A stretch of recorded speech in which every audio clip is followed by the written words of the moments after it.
chaque samedi soir, tout le Gotha se retrouve dans cette boîte.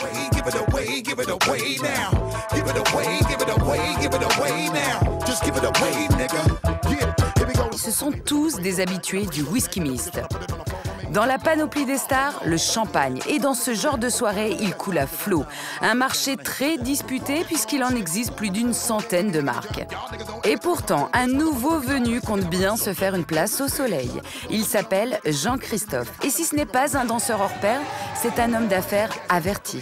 Il existait déjà le brut, le rosé. Lui lance le premier champagne avec des paillettes d'or. Pour séduire les stars, Jean-Christophe a eu l'idée d'assembler du champagne avec de l'or. Et ce soir, il joue gros, 80 bouteilles qu'il offre au club pour tenter de lancer son produit sur le marché anglais. Et pour le faire connaître, il a organisé cette soirée bling bling, en distribuant aux clients d'authentiques feuilles d'or avec lesquelles tous les invités s'amusent, comme si c'était de vulgaires décalcomanies. Et Jean-Christophe espère bien que ce club très prisé des célébrités sera son premier client anglais. Alors il s'isole avec le patron pour lui vendre son breuvage. Ce soir, pour Franck, c'est tout bénef. Jean-Christophe lui offre 80 bouteilles qu'il revendra 500 € chacune à ses jet-setters. Alors le patron n'a rien à perdre. Légèrement la bouteille. On ne se coupe pas, bien sûr, mais on retourne légèrement la bouteille avant de l'ouvrir. Ce qui fait qu'on a directement un mélange. On va servir ce soir. Voilà. Et donc il n'y a pas de problème, comme vous avez pu le voir au niveau de l'ouverture. C'est calculé pour. Voilà. Et effectivement, vous avez... Jean-Christophe fait l'article comme le camelot sur un marché. Pour lui, l'enjeu est de taille et il déploie tous ses efforts pour faire de ce club un futur client.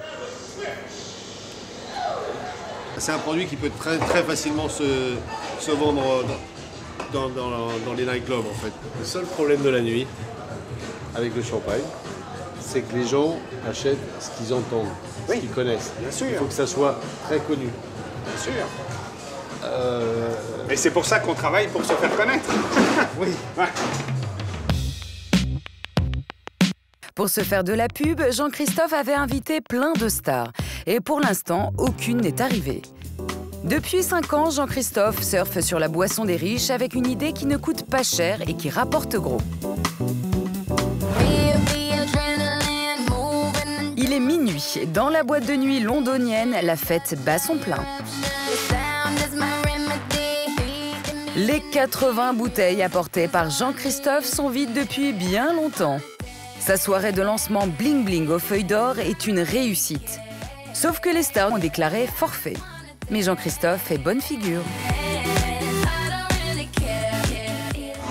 Pour les stars avec qui on avait préparé des bouteilles, qui a priori ne viendront pas ce soir, je ne sais pas, on ne sait jamais. Ce qui est sûr, c'est que les personnes auront les bouteilles et que j'aurai un visuel de cela. Pour moi, c'est le plus important.